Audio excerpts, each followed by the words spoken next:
I'm Marty from Swan Studios. I recently did a project titled Urban Decay. What is Urban Decay? Well, the client liked both the silvers and the grays, all the cool tones of the rage right now, but she also liked shabby chic. So we blended the two together and we just happened to title it Urban Decay. You can see a clip of the complete project on the Swan Studios YouTube channel as well as the Swan Studios website. But on today's clip, I'm going to explain how the dining room wall sculpture was created.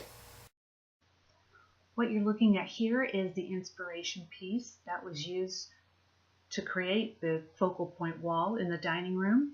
It is a piece that the homeowner had picked up from Home Goods.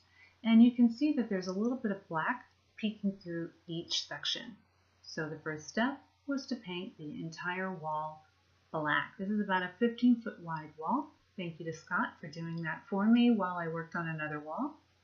Once the paint was dry, then we took a pencil, and it was a white pencil so we could see it against the black, and using simple math, took the proportions from the inspiration piece, multiplied it times the wall, and so they're going to be equal, the two of them.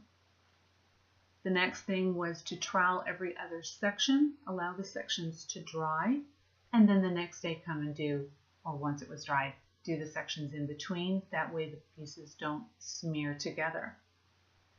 Luster stone was used, and I was very fortunate that it came in so many different ranges of whites and grays, silvers, and blacks that I didn't have to do any mixing of colors.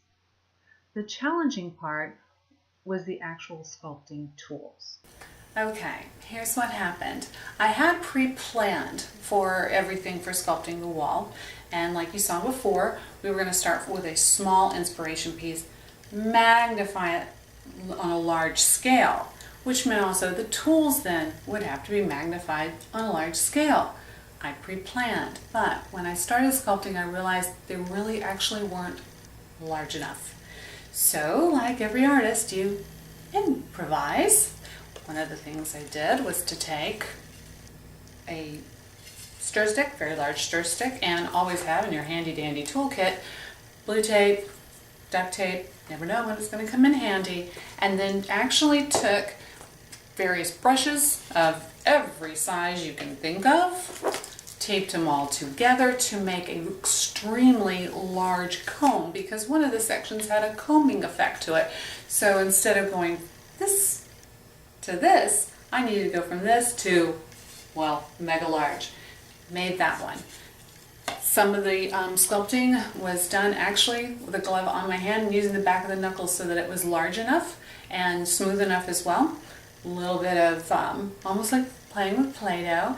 One of the most unorthodox pieces that I used to sculpt with, and if my mother is watching this, just fast forward through this part so you don't see it, was my grandmother happened to have given to my mom, which has passed on to me, some silver cutlery, and I love the feel of real silver in my hand and thought, hey, why not? It's got a nice weight to it and it's a silver project, right? So I actually use this, and if my mother is still watching and hasn't had a heart attack, yes, I got all the plaster off.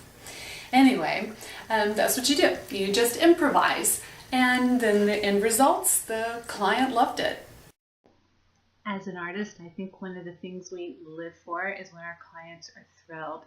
And the client was very pleased when the project was done, and about a month later I got the sweetest text from her saying how much they love it more and more every day, and that just, well, that makes it all worthwhile.